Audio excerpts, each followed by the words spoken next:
ఈ నెల 9వ తారీఖు నుంచి రాష్ట్ర ప్రభుత్వం చేపట్టిన మహాలక్ష్మి ఉచిత ప్రయాణం మహిళలకి, ఆడపిల్లలకి, అదేవిధంగా థర్డ్ జెండర్కి టీఎస్ఆర్టీసీ యాజమాన్యం చాలా సక్సెస్ఫుల్గా ఇంప్లిమెంట్ చేయడం జరుగుతుంది. చాలా చోట్ల అనూహ్య స్పందన వచ్చింది. రికార్డ్ స్థాయిలో ప్రయాణికులు మా బస్సులో ప్రయాణం చేయడం జరుగుతుంది. బట్ ఈ ఒక పథకం ఇంప్లిమెంట్ చేయడంలో యాజమాన్యానికి, ముఖ్యంగా మన సిబ్బంది కూడా కొన్ని సమస్యలు తెలియెత్తుతున్నావు.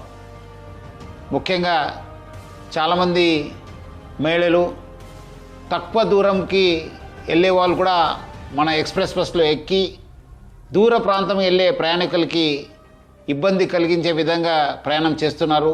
వాళ్ళందరికీ కూడా నా తరఫు నుంచి, యాజమాన్య తరఫు నుంచి కోరుతున్నాను, మీరు తక్కువ దూరంలో వెళ్ళే వాళ్ళైతే వెలుగు బస్సులో ప్రయాణించాలని చెప్పి నేను మరీ కోరుతున్నాను.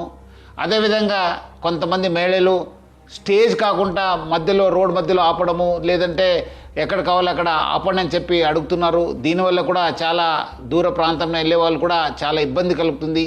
స్టేజ్ దగ్గర మాత్రమే మా బస్సు ఆగడం జరుగుతుంది. సో ముఖ్యంగా దీనివల్ల కూడా దూర ప్రాంతం వెళ్ళే వాళ్ళు, వేరే ప్రయాణికులు కూడా మేలు జరుగుతుంది. మన కండక్టర్స్కి, డ్రైవర్స్ కూడా బాగా జరుగుతుంది. లేదంటే కొన్ని చోట్ల మనకు చాలా ఇబ్బంది కలుగుతుంది. మన కండక్టర్స్ కూడా చాలా ఇబ్బంది పడుతున్నారు. ప్రజలు బాగా సహకరించారు.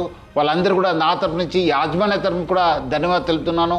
వచ్చే రోజు కూడా ఈ ఒక స్కీమ్ని ఇంప్లిమెంట్ చేయడానికి మహిళలు, ఆడపిల్లలు, థర్డ్ జెండర్ వాళ్ళందరూ కూడా సహకరించాలని చెప్పి నేను మరీ యాజమాన్య తరపు నుంచి అందరు కోరుతూ, మహిళా లోకానికి, ఆడపిల్లలకి, థర్డ్ జెండర్ అందరూ కూడా నేను యాజమాన్య తరపు నుంచి కూడా సహకరించేందుకు పేరుగా ధన్యవాదాలు తెలుపుతున్నాను.